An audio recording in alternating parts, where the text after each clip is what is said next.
Em nome do Pai, do Filho e do Espírito Santo. Amém. Inspirai, Senhor, as nossas ações e ajudai-nos a realizá-las, para que em vós comece, para vós termine tudo aquilo que fizermos. Por Cristo, Senhor nosso. Amém. Nossa Senhora, Mãe da Divina Providência, providenciai. Em nome do Pai, do Filho e do Espírito Santo. Amém. Olá, tudo bem? Hoje é a nossa última aula de Sociologia deste semestre. Graças a Deus, nós teremos agora um período de férias de 30 dias.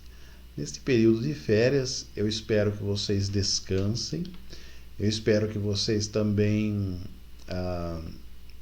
possam revigorar-se no Espírito Santo, os ânimos, pois este ano nós tivemos aqui uma experiência nova. Creio eu que nós nunca vamos esquecer deste ano totalmente diferente, atípico. O mundo inteiro viveu esta pandemia, esta situação neste mundo, E temos a graça de Deus de podermos também compreender isso, fazer uma leitura diferente de tudo isso que estamos vivendo, que o mundo inteiro está vivendo. Cristo nos faz olharmos as coisas com um óculos diferente. Cristo nos dá óculos santos, fazendo com que nós enxerguemos as coisas de uma outra forma, que esse mundo mesmo não enxerga. Eu creio mesmo que esta graça de Deus, esta oportunidade que nós estamos vivendo, tem sido de grande benefício para a nossa redenção, para a nossa salvação. Creio eu que esta quarentena, já tem durado muito mais do que 40 dias, esta quarentena, Creio eu que esta quaresma, esta quarentena, tem sido vivida por nós para que nós pudéssemos expiar os nossos pecados, suplicar a graça de Deus e caminharmos de uma forma totalmente diferente das que nós temos caminhado até então. Creio eu que muitos de nós talvez não tenhamos ainda percebido os sinais, os efeitos de toda esta pandemia, mas ela deve operar milagres na nossa vida, a ponto de nós desejarmos cada vez mais o Senhor, a vida de conversão e tudo mais. Interessante que ao longo destes tempos que nós passamos juntos estudando, eu também estudei muito mais do que o natural ao longo deste semestre, preparando aulas para vocês com mais qualidade, cada vez mais, com a graça de Deus, usando outros recursos, gravações, os vídeos, os textos que nós temos usados, avançamos bastante. Eu creio também que isto será pedido para nós, como prova deste momento, onde nós passaremos um dia por esta grande prova, Talvez uma prova de verdade, ter que assinalar e etc, Mas penso que seja de grande importância vivermos da forma correta estes dias de hoje, este tempo que nós estamos vivendo. Eu gostaria de fazer algumas considerações antes propriamente de colocar a questão da aula, Então, em primeiro lugar, gostaria de agradecer pela participação, pela presença de vocês, agradecer também aos vossos pais que colaboraram de alguma forma com os seus estudos e que vocês deem passos ainda mais largos, estudem cada vez mais. Nesta escola vocês têm uma oportunidade única, talvez no mundo, de crescerem enquanto muitos estão ou caindo ou retrocedendo, de crescerem muito mesmo, que talvez seja esse o maior caminho que nós tenhamos perseguido aqui neste semestre totalmente louco, vamos assim dizer, Que vocês possam ainda se capacitar mais, usar este momento, esse tempo do jeito certo, para crescer nesta capacidade, nesta capacitação em muitas coisas, sempre com a graça de Deus. Então, vocês estão de parabéns. Gostaria de agradecer vocês também, os vossos pais, particularmente na reunião que nós tivemos há poucas semanas atrás, colocando aqui todo esse panorama geral dos estudos, dessa realidade de web escola, os vídeos, as tarefas e tudo mais, agradecendo mesmo de coração por estar conosco aqui neste momento estudando, né? Eu estou agora, por exemplo, muitos de vocês não têm dimensão do como é feito tudo isso, né? Seria legal ter um making of, né, dos professores das aulas, né? Por exemplo, agora é quase 1h da manhã, né? Eu gravo de madrugada, o barulho quase que não tem, eu estou tranquilo aqui, trancado numa sala na comunidade, né? Mudei para a comunidade para poder realizar todas essas atividades. Precisei mexer nos equipamentos, na sala, nas coisas aqui, para que vocês pudessem ter o melhor, né? E creio que não só eu, todos os professores de alguma forma se empenharam muito em fazer isso para vocês, né? Vocês não desperdicem isso e que vocês usem isso como um trampolim para algo melhor, para impulsionar vocês na vida de vocês, né? Nós temos a graça de termos mudado o estudo este ano. Deus assim quis. Saímos daquela rotina tradicional, sala de aula, professor, lousa, televisão, computador, copia, conversa, presente, prova, não sei o que, para vocês estarem aqui num sistema, agora um pouco diferente, copiando muitas coisas. Às vezes cansa de fato copiar, mas isso vocês estão memorizando bastante na mente de vocês, a matéria copiada, assistindo os vídeos, participando das aulas, perguntando para os professores, questionando, né? Às vezes até alguns pais participam das vossas aulas.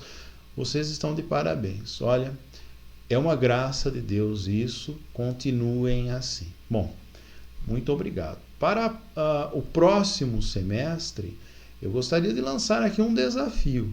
Estudem mais, mas não em quantidade, mas em qualidade. Uma qualidade muito maior daquela que vocês já estão estudando. Para que vocês saiam deste momento todo, todas as crianças, os jovens do mundo inteiro estão vivendo da mesma forma que vocês, para que vocês saiam vencedores de toda esta questão e testemunhem isso. Testemunhem as coisas boas, a verdade que tem por trás disso. O empenho acadêmico, o estudo, às vezes até as dificuldades, sim, que são muitas, mas que vocês testemunhem a vitória que Cristo deu para vocês. Gostaria de pedir para esse próximo semestre um empenho ainda maior de fato, então, para que vocês tenham esta qualidade, para que vocês compreendam cada vez mais e interajam mais com os professores. Aqueles que não acompanharam tanto, não usaram este momento como um trampolim na vida, como uma grande escada que estão subindo, que se empenhem. Aqueles que estão em débito, que utilizem as férias como um período também para regulamentar todas as coisas. Provavelmente agora no começo de agosto voltaremos às aulas da mesma forma, neste ambiente de internet, mas ainda estamos num mundo de muita incerteza, né? Mas esta é a certeza que nós temos, e esta talvez seja a graça de Deus. Abaixo de Deus, que é o único Salvador que nós temos, tudo é incerto.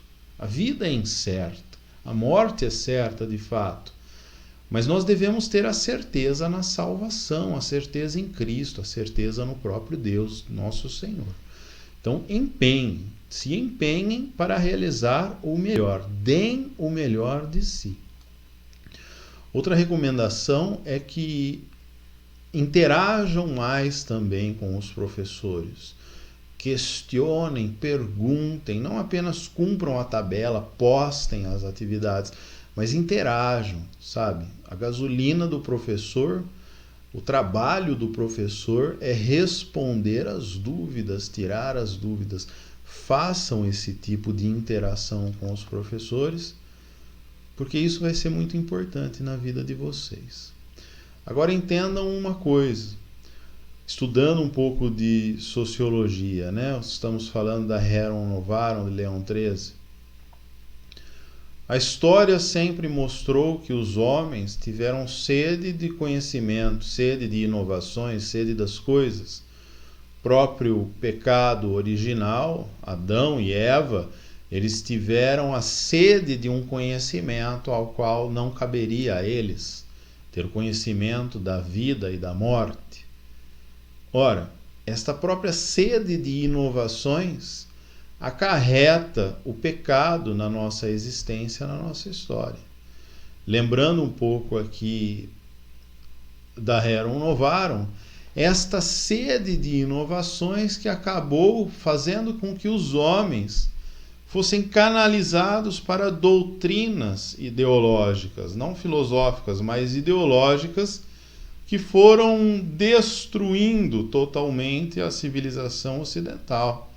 Aquilo que nós temos de instituições que compuseram a civilização ocidental, elas foram como que ruindo de dentro para fora e como que desmoronando, sendo esfaceladas sistematicamente. Quais são essas instituições? A primeira, a família. A família do século passado, modelo de família, já não tem mais nada a ver com a família deste século. Quiçá haverá família no próximo século. Haverá se vocês, jovens, pessoas de boa índole, forem corajosos de testemunhar este bem para as vidas futuras. Se vocês casarem-se de maneira justa, correta, se vocês tiverem filhos, forem trabalhadores, pessoas honestas, santas, pessoas santas. O mundo precisa do testemunho dos santos. Então, esta sede de inovações foi acarretando em culturas que foram sendo esfaceladas por doutrinações, por colonizações ideológicas, como que vírus. Esta pandemia é agora recente, mas existe uma pandemia moral detonando, deturpando, denegrindo a sociedade como um todo há muito tempo. E o Papa Leão XIII, também em sua encíclica na Rerum Novarum, ele irá colocar a questão essencial sobre o comunismo, que eu gostaria de finalizar aqui este semestre, literalmente, com aquilo que ele está dizendo, para que nós não nos percamos também na encíclica. O Papa coloca o comunismo como uma doutrina funesta, uma doutrina que acarreta inveja e gravíssimas consequências para toda a sociedade. Vou ler este trecho. O comunismo, princípio do empobrecimento. O comunismo ele tenta resolver os problemas deste mundo, da sociedade, com o enriquecimento. Mas ele é como o tiro que saiu pela culatra, que ele mesmo gerou o empobrecimento. Mas além da injustiça do seu sistema, por si só ele já é um sistema nefasto, injusto, vence bem todas as suas funestas consequências, a perturbação em todas as classes da sociedade, uma odiosa e insuportável servidão para todos os cidadãos. Qual é o problema desta odiosa e insuportável servidão? A perca da liberdade. Não sei se vocês notaram, repararam, mas as últimas investidas destes demônios nos últimos tempos é de fato a perda da liberdade. E o que significa a perda da liberdade? Significa que hoje nós não temos mais direito de escolha, liberdade de escolha. Note que quem diz isso não é apenas a igreja. Na escola de Frankfurt, uma escola formadora de consciência, de ideologia socialista, comunista, com princípios marxistas, hegelianos, na dialética hegeliana, ali Theodor Adorno, ele irá colocar o mesmo argumento, a perda da liberdade. Ele irá dizer que, olha, ele está atacando o capitalismo, doutrinando para o comunismo. Ele também não está isento desta questão. Mas ele diz uma coisa muito interessante, que as futuras gerações seriam privadas da sua liberdade, pois há uma indústria que produz um efeito nestas gerações em nível cultural, modificando todos os entalhes, todos os contornos da cultura, massificando-as. Massificação da cultura. Então, o que isso literalmente significa? Significa que existe uma indústria. Então, pensa numa indústria, né? Ela produz produto em larga escala, que este produto em larga escala chama-se cultura. E esta cultura medida, pensada, planejada por esta indústria, ela seria facilmente assimilada, pois ela é um produto de consumo. Bom, isso é uma teoria. Mas qual é a constatação desta verdade, né?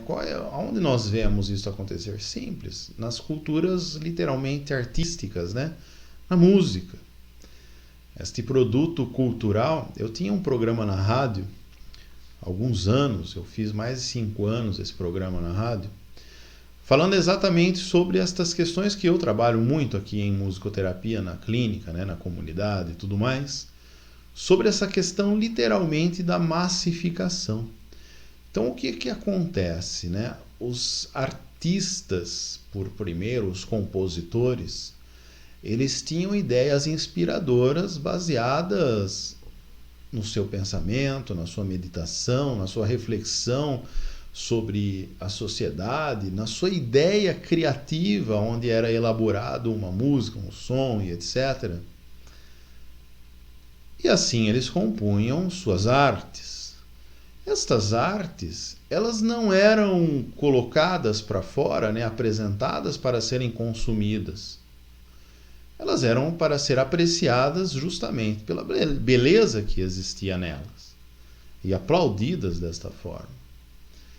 Mas de uns tempos para cá, a música foi sendo estudada de tal ponto que ela meio que foi sendo comercializada. Então hoje, por exemplo, se aprende 4 acordes no piano, no violão, 3 acordes, você já pode compor uma música. Nem sempre foi assim.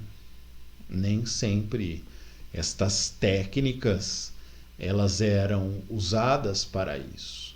As técnicas eram usadas para adquirir virtude. E a virtude embelezava o ser humano.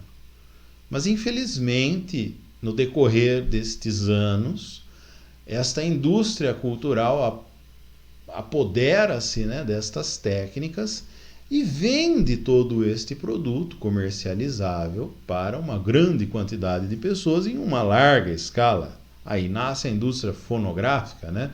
Então, por exemplo, a indústria antigamente era discos e fitas, depois CDs, agora CD acho que nem vende mais. Hoje vê-se no YouTube. Hoje um artista ele lança seus discos no YouTube, né?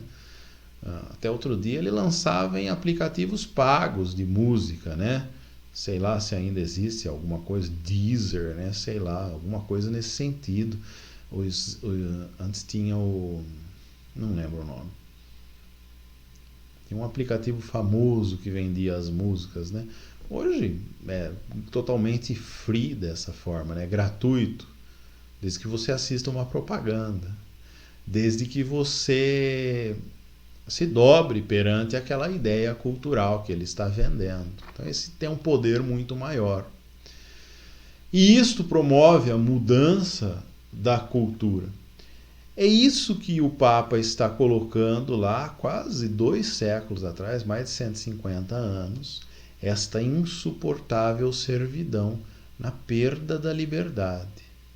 Às vezes nós assistimos um filme, compramos uma roupa, escutamos uma música e não entendemos que estamos nos tornando como que escravos de toda aquela realidade, desta insuportável servidão, de padrões medidos, planejados para esta cultura, para todas as culturas. Esta é a finalidade de uma indústria cultural. E qual é o resultado final? Simples, né? Tem um filósofo que muitas pessoas não gostam dele por causa dos seus termos, mas ele é muito bom. Ele tem argumentos muito interessantes. Então ele diz acerca de uma idiotização da sociedade. A palavra idiota, né, ela significa aquele que cultiva a si mesmo, aquele que olha para si mesmo e é capaz de se admirar de si mesmo. Então, esta cultura idiotizada, ela exatamente é uma cultura que olha para o seu umbigo, para os seus feitos e se admira completamente dos seus feitos. Este é o retrato deste panorama de uma cultura totalmente massificada, infelizmente, que é o que o Papa está colocando aqui, né? Uma insuportável e odiosa servidão. Consequência imediata é a perda da liberdade. E a perda da liberdade faz com que nós sejamos como que peças também produzidas em uma larga escala de uma indústria humana agora, né? E de fato, por que a indústria massificadora cultural quer gerar pessoas assim? Muito simples. Elas são facilmente descartadas, trocadas, repostas. São peças que podem ser repostas por outras. Sabe aquela história de que ninguém é especial, né? Todo mundo pode ser substituído e etc.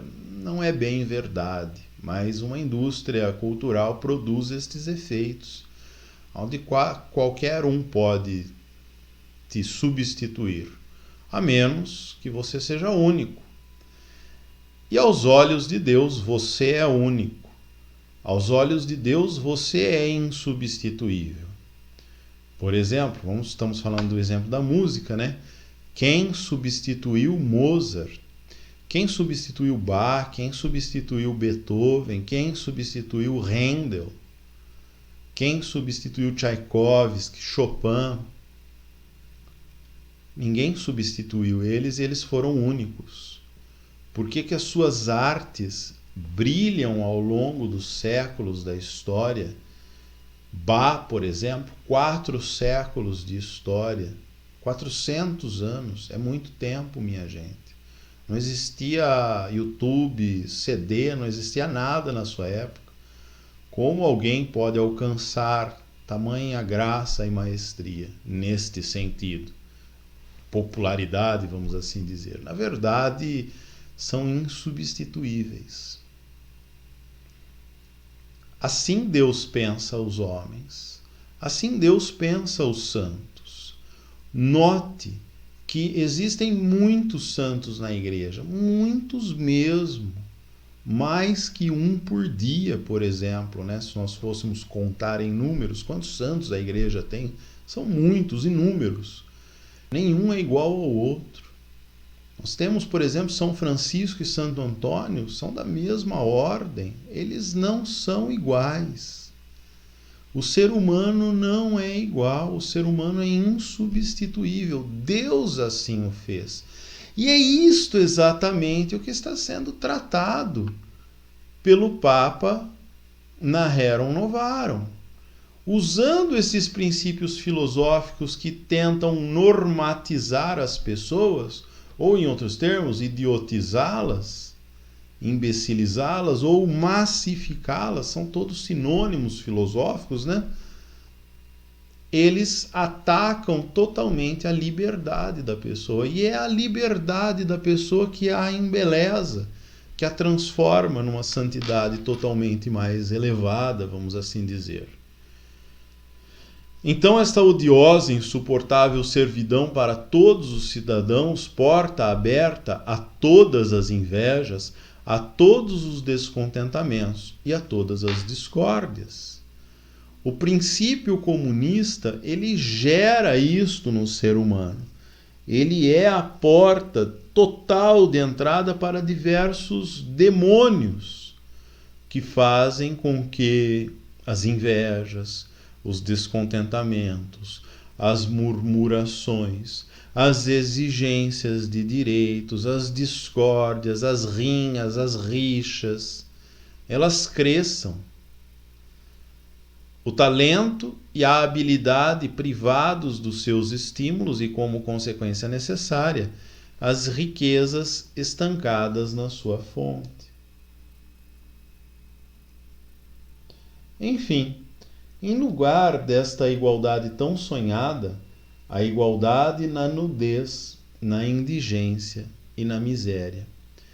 Por tudo que nós acabamos de dizer, se compreende que a teoria socialista da propriedade coletiva, vou até sublinhar aqui, por tudo que nós acabamos de dizer, se compreende que a teoria socialista da propriedade coletiva deve absolutamente repudiar-se como prejudicial àqueles membros a que se quer socorrer, contrária aos direitos naturais dos indivíduos, como desnaturando as funções do Estado e perturbando a tranquilidade pública.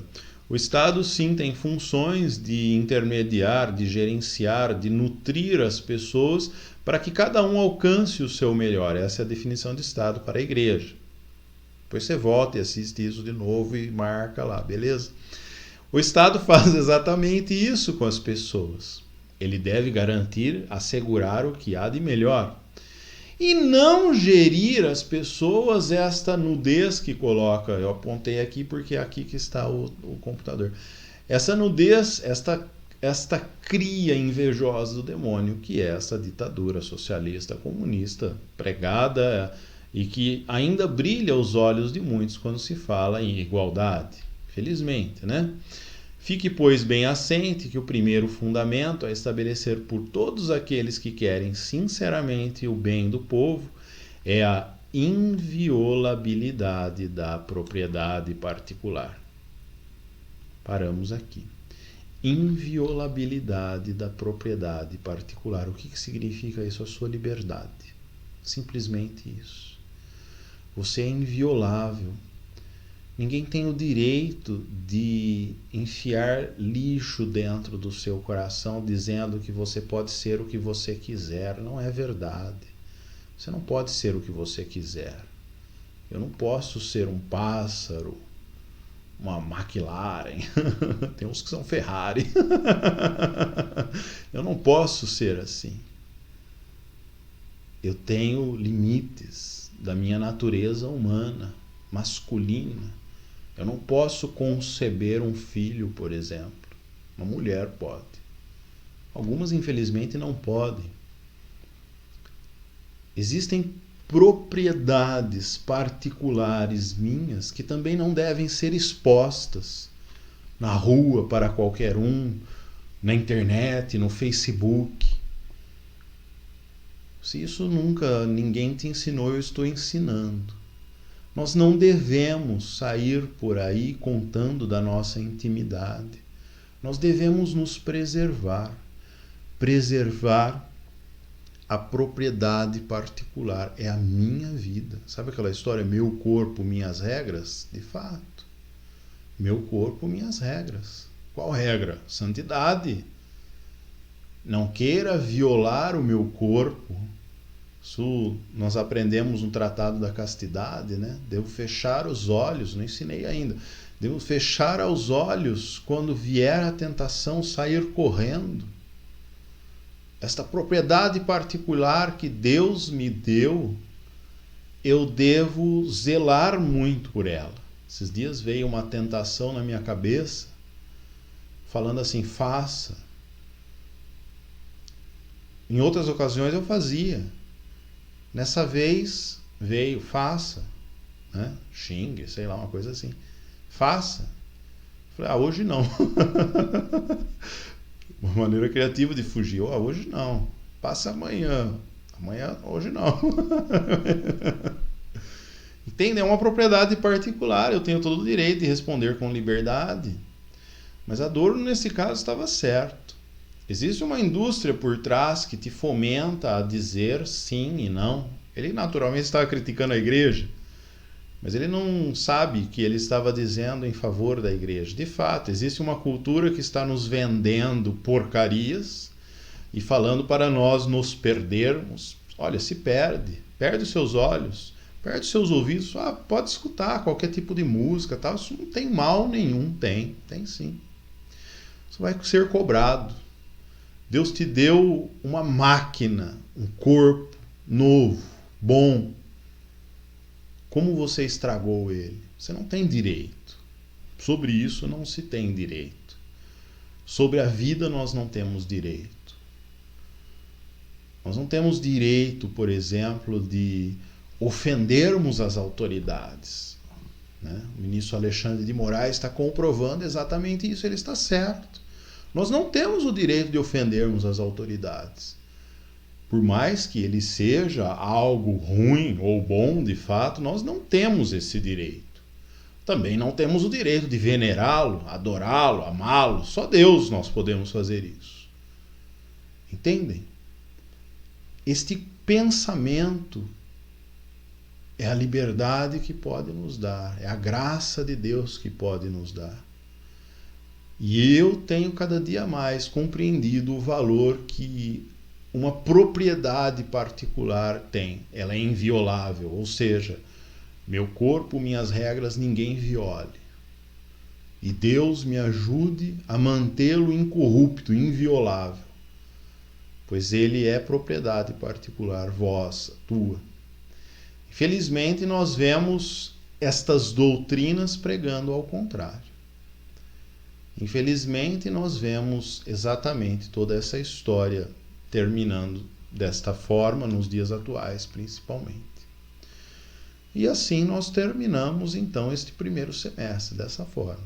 Bom, eu espero que vocês tenham maravilhosas férias, descansem bastante, né? Aqueles que já descansaram, trabalhem bastante. Que Deus os abençoe. Maria gere Jesus nos vossos corações. Rezem bastante, sempre. Muito obrigado. Até lá. Nos vemos. Em nome do Pai, do Filho e do Espírito Santo. Amém.